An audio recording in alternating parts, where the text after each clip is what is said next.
Hi, this is Girija with GBP Law. Well, I'm here to tell you just a little bit about what to think about and what you should be legally concerned with regards to AI, artificial intelligence. Now, I love AI. I think AI is so cool, and you need to get on board because that's what's going on, and you just kind of need to see what and how you can use it in your business, especially in a way where you know that legally you're going to be okay, and legally you're not going to be putting yourself out for exposure. So for those of my friends out there that are creators, one of the things I really want to urge you to do before you get onto any AI platform, and it doesn't matter what kind of creator you are, all of us are creators in our businesses these days, especially if you are socially active on social media.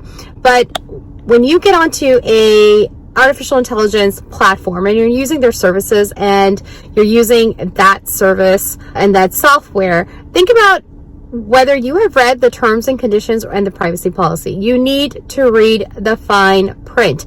I know a lot of times we have a habit of just doing check because we're just in a hurry and we want to just get on with it. And we're just excited to use those services, which is wonderful.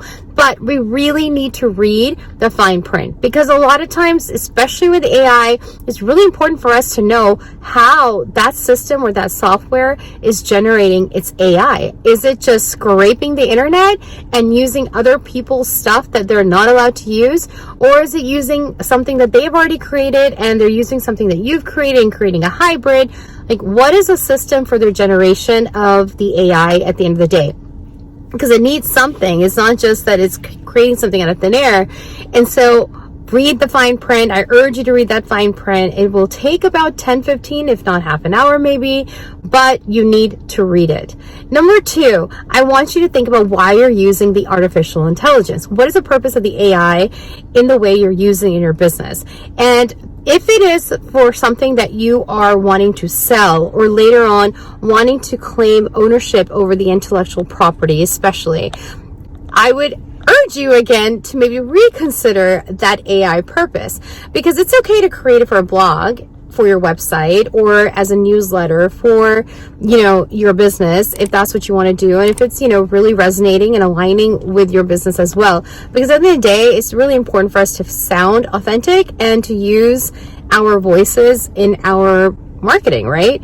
We want to attract those people that we're wanting to target and aligning with in our business. But with AI, sometimes that just may not be a thing. So if you are using it for purposes where you later on want to claim ownership with regards to intellectual property, I would not use the AI, or use in the capacity where you know that it's okay to give that ownership away and not have the ability to claim on it, and then, claim on the parts that you are okay to claim on.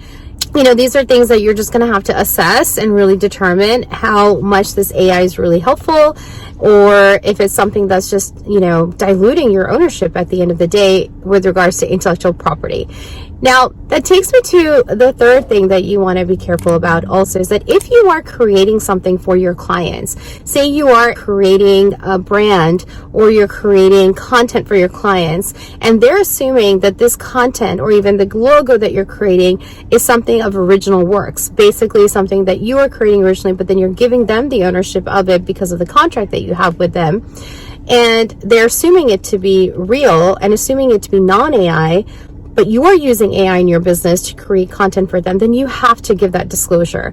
Because at the end of the day, if there's a contract that they have between you and you're assigning them the rights to whatever you're creating for them, say you are a website designer or you're a content creator or some sort of business where you are assigning rights or it's made for hire, and you're using AI and they're expecting to have ultimate ownership with the intellectual property, and then later maybe register in the copyright office or even the trademark office, but they can't because now it's AI generated and it's nothing that's unique, then that becomes a problem. So that is something that you need to be careful about, and also have those disclosures and disclaimers in your contracts as well as on your websites.